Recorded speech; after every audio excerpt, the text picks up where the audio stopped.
My name is Dr. Michael Angastignodis.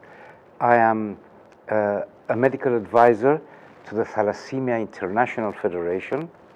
I am based in Cyprus, where the headquarters of this organization still remains. Thalassemia is a condition which is caused by mutations on the genes which control the proteins which make up the hemoglobin molecule.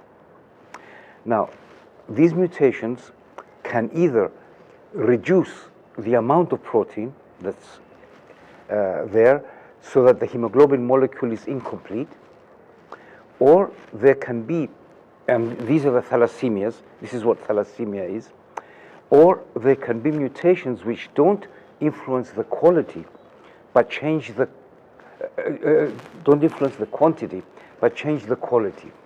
And these are called variants. Now, these mutations on the genes controlling these proteins are inherited by the recessive inheritance. This means that if two parents are both carriers, then they will have in each pregnancy a 1 in 4 chance to have an affected child with whatever form of thalassemia or variant they carry.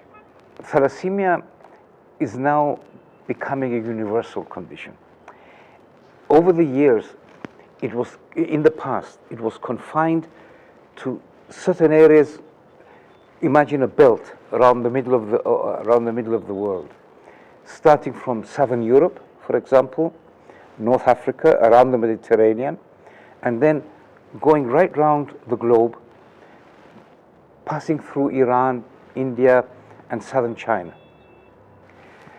However, over the years, there have been many migrations, and of course you know about the more recent flow of immigrants to Europe from the Middle East, which is where it's prevalent. So these mutations have actually brought the thalassemias and the hemoglobin disorders to almost all parts of the world. 1 in 7 of our population is actually a carrier. Compare this to India, where it's about 1 in 20, 1 in 25. If you have 1 in 7 as a carrier, you can imagine that 1 in every 49 couples that are getting married will be both carriers. Now, let me first remind you that thalassemia, at least in its major form, is a lethal disease of childhood. In other words, if it's left untreated, children will die by the age of 5 or 6 or 7. Modern treatment has converted this childhood lethal disorder to a chronic disorder in which the patient can not only survive to almost old age, but can actually become educated, become married, and there are doctors who are thalassemic, there are business people who have the disease. In order to achieve this, you need a lot of complex and expensive treatment. You need regular blood transfusions with adequate and safe blood. You need drugs to remove iron, because iron accumulates in the body and destroys various organs. You need the input and the monitoring of cardiologists, endocrinologists, and other specialists. Now, and also a lot of psychosocial support to the patient. So if you have all this, the patient will survive and be able to live a near normal life, with the exception that they have to go to hospital at regular intervals. This is expensive. This is difficult to keep up. However, it is achievable.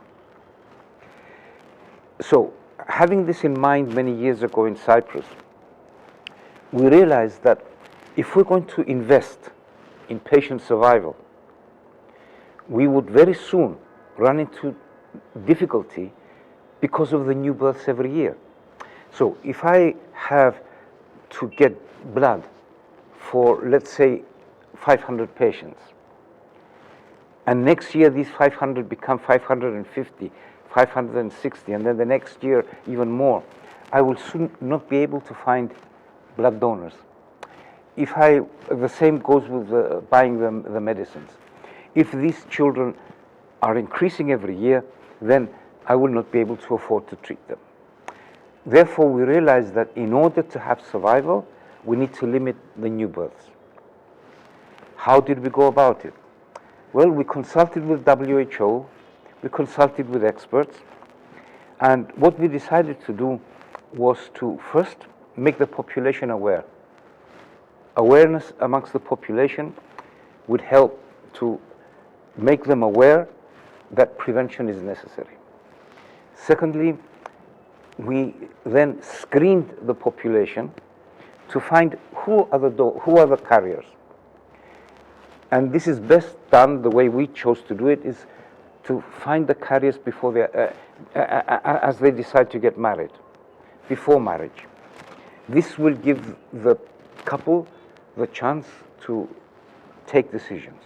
They can either separate, they can continue marriage, but then they will need, if they want to not have a sick child, they will need to go through other procedures like prenatal diagnosis.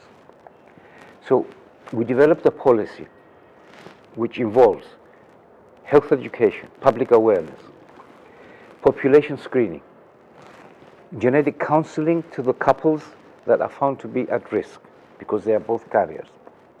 And then we offer them solutions. Prenatal diagnosis, pre-implantation genetic diagnosis, in which you can make the diagnosis at the stage of the egg that's just newly fertilized. So we made this as a policy. And because it's a complex policy, we made it a Ministry of Health policy, so that it can regulate the standards. It can give us, it can ensure that good standards are kept, diagnosis becomes accurate. And over the years, we were able, because of this, and because our population was well educated, we were able to control it in very few years. By control, I mean that we reduced the number of new births. At one stage, we reached about 0, but it's not 0. It's usually 1 or 2 per year, because some people choose, to keep their child, thalassaemic child. So we were able to control in this way, reduce the number of births, but at the same time, we provided the best possible treatment to the patients, because we had now the means to do so. And our patients are now adults.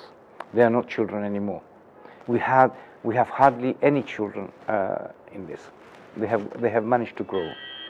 You must understand how much support a family would require to have a child like this.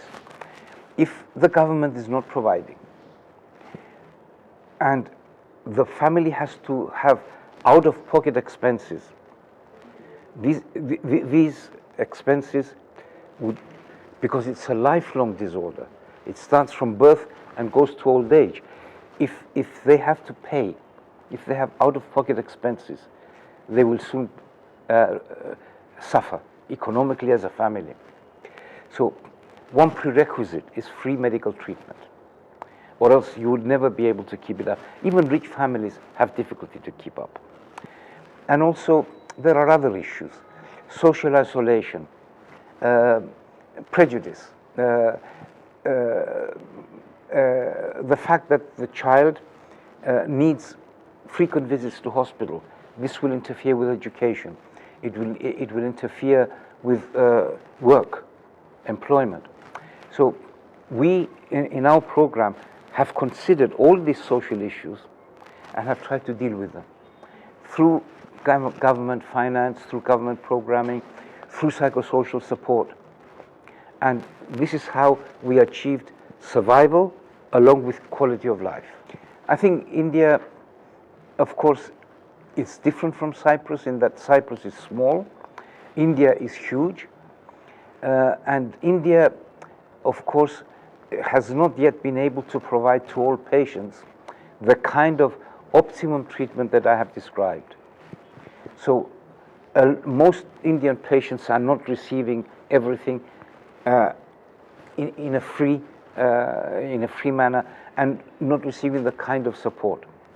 Therefore, we are hoping that India will adopt prevention programs in a regulated, programmed way, and at the same time find solutions to how to provide treatment for all patients. You must remember that if you give the best treatment, they will survive, as I said, to old age. If you are giving partial treatment, you are just postponing death. If you're just postponing death, this is really a waste of resources.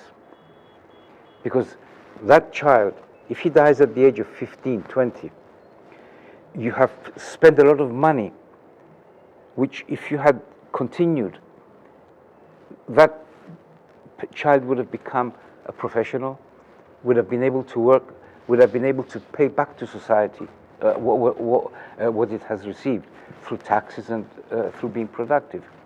So India has not quite reached that level yet, and this is what we are hoping to promote.